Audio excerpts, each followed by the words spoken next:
Kasallikdan vafot etgan bemor o'z sanoat qurilish banki xodimi bo'lgan.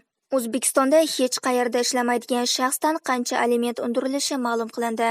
G'afur G'ulom bog'ini modernizatsiya qilish uchun 49 yilga xorij kompaniyasiga berish ko'zda tutilgan. Toshkentda uyida davolanishga uringan bemor vafot etdi. Qozog'istonda vaziyat jiddiy. Rus shifokorlari yordamga keldi. O'zbekistonga virus bemorlari uchun maxsus avtomobillar olib kelindi. O'zbekistonga virus bilan og'rigan bemorlarni transportirovka qilish uchun 15 ta maxsus reanimobillar olib kelindi. Bu haqda Sog'liqni saqlash vazirligi xabar bermoqda. Keltirilgan yangi maxsus reanimobillar bemorlarni transportirovka qilish sohasidagi kamchiliklarni to'liq bartaraf qilishda muhim omil bo'lishi aytilmoqda. Ushbu reanimobillar defibrilyator, EKG va sun'iy nafas berish apparatlari, dori-darmonlar kabi barcha kerakli vositalar bilan jihozlangan bo'lib, bemorni bir manzildan tibbiyot muassasasiga yetkazib borguncha uning hayotini saqlab qolish imkoniyatini beradi. Shuningdek, bemorlarni tashishda tibbiyot xodimlarining xavfsizligini ta'minlash maqsadida reanimobillar biobokslar bilan ta'minlangan. Ushbu maxsus naselkaning ustiga qilingan qoplamada darchilar bo'lib, ular orqali tibbiyot xodimi bemorga bemalol muolajalar o'tkazishi mumkin. Jizzax shahar hokimligi binosi karantinga olindi. Jizzax shahar hokimligi binosi karantinga olindi. Bu haqda Jizzax shahar hokimligi axborot xizmati xabar bermoqda. So'nggi kunlarda Jizzax shahrida virus infeksiyasining ko'payganligi haqida xabar berilgan edi. Shu munosabat bilan hududda virus tarqalishining oldini olish maqsadida yo'llanma asosida shahar hokimi Shukurov topshirig'i bilan hokimlik xodimlari COVID-19 testidan o'tkazildi. O'tkazilgan test natijalariga ko'ra, Jizzax shahar hokimligi xodimlari va rahbariyatidan virus infeksiyasi aniqlanmadi. Ammo mahalla va oilani qo'llab-quvvatlash markazi Jizzax shahar bo'limining bir nafar xodimida COVID-19 infeksiyasi aniqlanganligi sababli mahalla va oilani qo'llab-quvvatlash markazi Jizzax shahar bo'limi va shahar hokimligi binosi karantinga olindi, deyiladi xabarda. Qayd etilishicha, ayni vaqtda hokimlik xodimlari o'z ishlarini masofadan turib davom ettirmoqda. Eslatib o'tamiz, oldinroq Jizzax viloyati hokimi Ergash Soliyev viloyatda karantin choralarini kuchaytirish haqida qaror imzolagan haqida xabar berilgan edi. 43 ta xodimida virus aniqlangan poliklinika jarimaga tortildi. Rossiyaning Sankt-Peterburg sudi 43 xodimida virus aniqlangan poliklinikaning 100 ming rubl miqdorida jarima to'lashi to'g'risida qaror qabul qildi. Qayd etilishicha, sud tomonidan tekshiruvlar natijasida tibbiy muassasada bir oylik shaxsiy himoya vositalari bilan ta'minlanmaganligi, yuqtirgan shifokorlar to'g'risidagi ma'lumotlar tegishli bo'limga o'z vaqtida yetkazilmaganligi aniqlandi. Sud majlisi davomida klinika vakili muassasa aybdorligini tan oldi. Navoiyda kasallikdan vafot etgan bemor o'z sanoat qurilish banki xodimi bo'lgan. Avvalroq Navoiy viloyati hokimi Qobul Tursunov viloyatda virus bilan bog'liq ilk holat qayd etilgani haqida ma'lum qilgan edi. Vafot etgan bemor o'z sanoat qurilish bankining Navoiy viloyati filiali boshqaruvchisi o'rinbosari Xurshid Shabonov bo'lib chiqdi. Marhum 38 yoshda bo'lgan. Qayd etilishicha, Shabonov joriy yilning 2-iyul kuni COVID-19 infeksiyasiga namuna topshirgan va unda kasallik tasdiqlangan. Bemor shu kunning o'zida Navoiy viloyati bolalar yuqumli kasalliklar shifoxonasiga yotqizilgan. Unga COVID-19 infeksiyasi og'ir kechishi tashxisi qo'yilgan. Kasallik ikki tomonlama zotiljam nafas yetishmovchiligining 1-2 darajasi asorati bilan kechgan. Bundan tashqari bemorda gipertoniya 3-daraja, arterial gipertenziya 2, xavf 3, semizlikning 1-darajasi kabi hamroh kasalliklari bo'lgan. Shuningdek, bemor 2019-yildan buyon gipertoniya kasalligi bilan nazoratda turgan. 6-iyul kuni bemorning ahvoli o'ta og'irlashgan hamda mutaxassislar tomonidan konsultatsiya qilinib, davolash jarayoni tegishli mutaxassislar tavsiyasi asosida olib borilgan. Ammo bemorning ahvoli keskin og'irlashgan. Reanimatsiya bo'limi mutaxassislari tomonidan to'liq hajmda, standart asosda o'tkazilgan reanimatsion choralar samara bermagan hamda biologik o'lim qayd etilgan. O'lim sababi o'tkir yurak qon tomir va nafas yetishmovchiligi, o'tkir bosh, miya va o'pka shishi deb baholanmoqda. O'zbekistonda hech qayerda ishlamaydigan shaxsdan qancha aliment undirilishi ma'lum qilindi.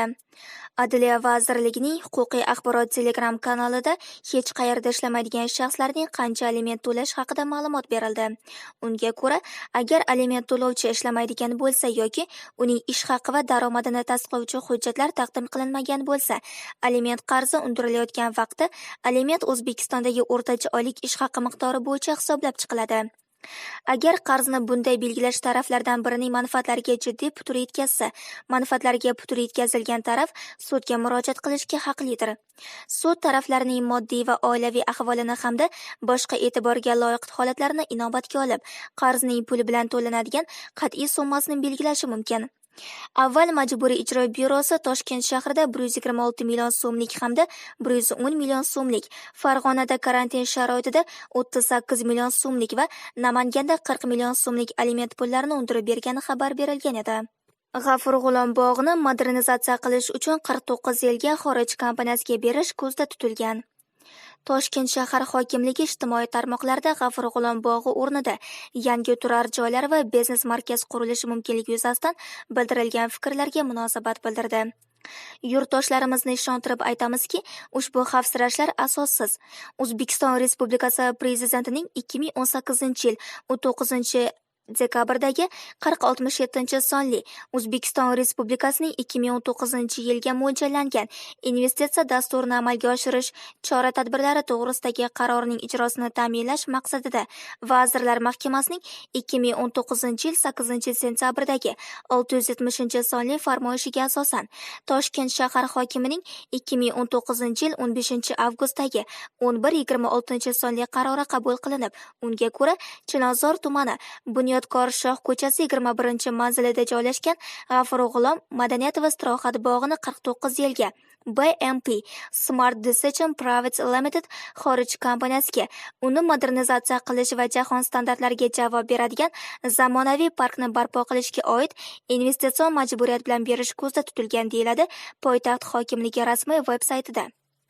Ma'lum qilinishicha, modernizatsiya loyihasi o'z ichiga o'tgan asrning 80-yillarida o'rnatilgan eski attraksionlarni yangilarga almashtirishni, shuningdek, bog'ning yashil hududini, bog'da o'sayotgan Davlat ekologiya va atrof muhitni muhofaza qilish qo'mitasi xatlovidan o'tkazilgan daraxtlarga qo'shimcha ravishda yangi daraxtlar bilan to'ldirishni o'z ichiga oladi.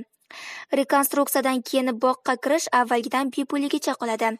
Jamoatchilikni ushbu loyiha bilan batafsilroq tanishtirish uchun investor vakili bilan uchrashuv tashkil etiladi.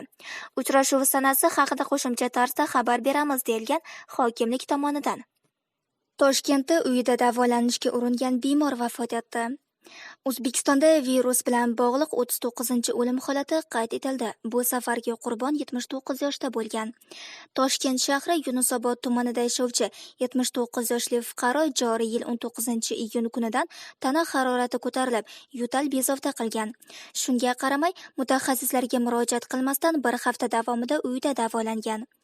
2-iyul kuni esa birinchi marotaba oilaviy poliklinikaga murojaat qilgan. Fuqarodan COVID-19 infeksiyasiga namuna olingan va xonadonida dezinfeksiya ishlari amalga oshirilgan. Unga COVID-19, yurak ishemik kasalligi, zo'riqish stenokardiyasi, gipertoniya, parkinsonizm kasalligi tashxisi qo'yilgan. Shifokorlarning standartlar asosida o'tkazgan tezkor reanimatsion muolajalariga qaramasdan bemor o'tkir yurak qon tomir va nafas yetishmovchiligidan vafot etdi. Qozog'istonda vaziyat jiddiy. Rus shifokorlari yordamga keldi. Rossiya Federatsiyasi Sog'liqni saqlash vazirligi va iste'molchilar huquqlarini himoya qilish va inson farovonligini nazorat qilish federal xizmati vakillarining bir guruhi virusga qarshi kurashishda yordam berish maqsadida Qozog'istonga keldi. Tibbiyot xodimlari o'tirgan maxsus reys Nur-Sulton shahriga kelib qo'ngan.